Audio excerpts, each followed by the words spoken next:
National is in and labor is out. But do you know what that means for you as a HR professional, employer, or even employee? Well, stay tuned and I'll be discussing the raft of policies that they have put forward and how it will impact the employment law space.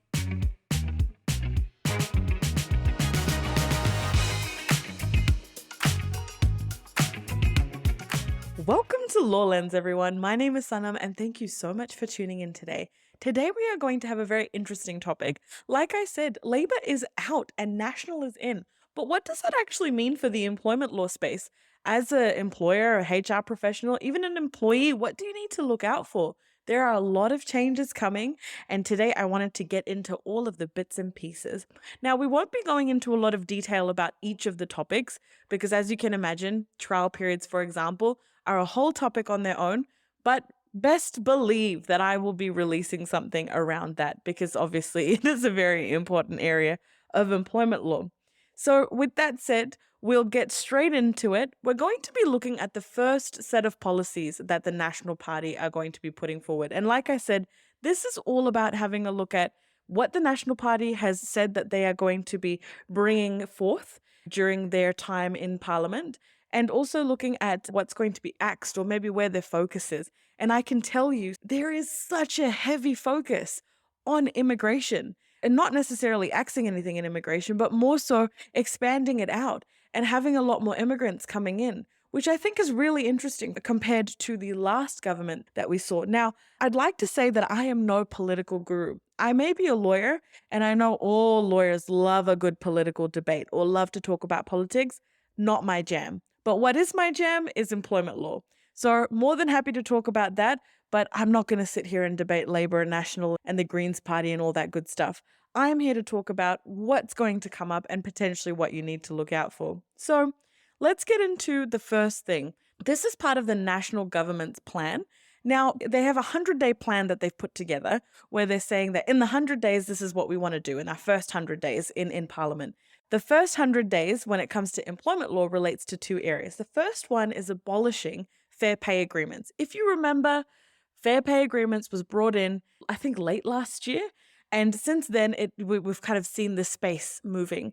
And the fair pay agreements is all about is setting, minimum terms and conditions for a particular industry or occupation. That's usually brought together by unions or employer associations. So we've seen some move forward and gone to the bargaining stage, like the cleaners, the coach drivers, and all of that. But we haven't seen anything reach ratification. So we're not even at that stage yet, which means that most likely, as soon as National has come in, they're going to say bye, bye, bye to that particular area of law. So what the National Party has said is that having fair pay agreements is going to hike up inflation. It's going to cause a lot of upset. Now, this is what they're saying, not necessarily me. And I can see the benefits of having fair pay agreements, but I can also see that other side of it as well, because you are going to be paying increased salaries or increased wages potentially, which may hike up prices for certain things. But that legislation will now be repealed. It's not in place at the moment. They have just come into government, but that is where we're most likely headed when it comes to fair pay agreements. Now, the next area is trial periods. Everybody loves a good trial period. Unfortunately, not everyone at the moment, because people that have larger number of employees, they cannot use them. And that goes across the board. So the way that trial periods work is that at the moment, if you have 19 or more employees at the time of hiring, so 20 or more, then that means that you are not able to use a trial period. But if you have 19 or fewer employees, then you are able to use one. So it really is meant for small to medium-sized businesses, or mostly small businesses. What the national government is saying, the National Party is going to come in, and in the first 100 days, they are saying we are going to extend out that 90-day trial period to all businesses. Now, this is not new to us. This is absolutely not new because in 2009, we first saw trial periods come in, and it was very similar to the way that it is now. We had basically that if you were a smaller business, like I said, 19 or fewer employees, then you could utilize the trial period. But if you had more than 20, absolutely no. So exactly the same as now. But as we can see with the governments and the movement and the way things happen, in 2011, that was overturned. and all businesses across the board were able to use trial periods. But again, that has changed again. And in 2019, we are back to where we are right now. So the laws have not changed at the moment.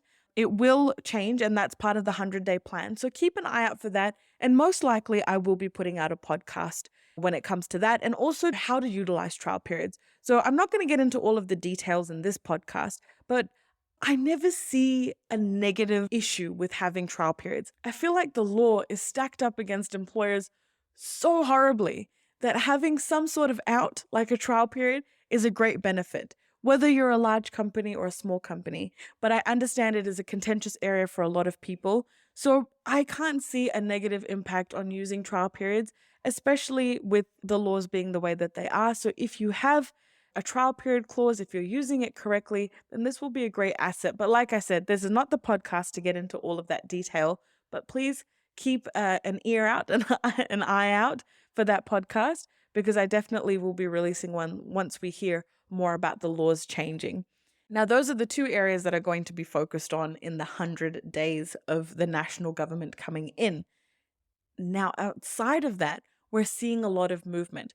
The first area that I've noticed is paid parental leave. Now, this is a very interesting one because I actually had to go back personally myself and have a look at what the laws were around leave and how this was a significant change. And there isn't any abolishing of paid parental leave. No need to worry there. What the national government is bringing in is that at the moment, as the law stands, a birth parent can transfer their leave entitlement to their partner. So they can transfer a portion of it to their partner, because generally if you've worked for 12 months, then you get 2 weeks unpaid leave as a partner. So this allows them to at least have some additional time off. But the only problem there is that people cannot take it simultaneously. They cannot take it together. That partner and that birth parent, they need to take it at different times. And the national government is saying, why does that need to happen? What is the purpose behind it? We need to give people flexibility. And that is why the laws around paid parental leave are going to change. And it will allow for more flexibility and for people to take their leave together, whether they're the partner, the birth parent, they are able to take it simultaneously, which I think is going to be a great benefit. Rarely have I seen in my time two people that are partners working in the same workplace together. It does happen, but it's not so common where it's going to cause a huge upset and disrupt. So I think it can be quite beneficial. Now, the next thing, I had no idea about this, by the way. Look, as a lawyer, we have to do our professional development and do all of that good stuff. It's always great fun, isn't it? That you have to go out and learn and upskill yourself. Yay. But I didn't know at all that teachers actually haven't needed to recertify and do their professional development to recertify, which I think is really, really interesting. No idea about this. I guess you would know if you were in the industry. Me, not so much, not in the industry. But what the National Party is doing is they are saying that teachers need to provide professional development to be able to recertify. So teachers, something to look out for. Enjoy it while you can, because it seems like you're going to have to do a little bit more work and do professional development. And like I said, so many lawyers out there that love a good debate, that love to sit through these courses and everything. And if the Law Society is listening, I love doing it too. Now, the next area, and this is where we're going to get into heavy, considerations of immigration and just migrant workers. The first one is recognized seasonal employer schemes. Now, that recognized seasonal employer scheme, it is changing up a little bit. What is happening there is a lot of it is about broadening, expanding, making things a lot easier. And like I said, it's because the national government is doing a huge shift. They are trying to increase the amount of migrant workers, it seems, have more people emigrate to New Zealand, create easier pathways for residency in New Zealand. So you can really see that shift happening with the National Party and the national government. Now, this particular recognized seasonal employer scheme, what they're trying to do is ensure that horticulture and viticulture industries can recruit from overseas workers and continue to do that, but they want to extend the cap out and increase the caps. At the moment, we only allow 19,000 employees to come in. They want to increase and bump that up to 38,000 employees per year. So a significant increase. And to be honest, when you go into the Immigration New Zealand website, you can see it steadily increasing each year. So there clearly there is, not was, there has been demand for it. So you can see it slowly going up and up and up. And they're just kind of playing to that, and they're trying to have that continually increase. And even so much so that they're trying to relax the rules around getting this particular visa, this particular scheme. And they are also trying to propose, and their policy will be to extend out the countries and broaden out the countries that are actually applicable. So we see a lot of countries around the South Pacific Islands, like Fiji, for example, being able to tap into this particular scheme, but they want to broaden those countries out and allow for more to access the scheme. So definitely a shift in a different direction.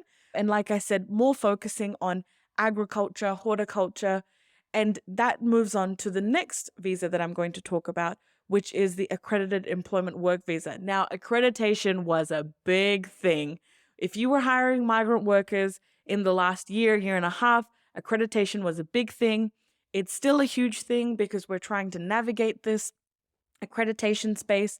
But what the national government is saying is that, look, we have a lot of people in the agriculture industry that are churning out export. That is one of our main areas of exportation. It is our main area that underpins our economy.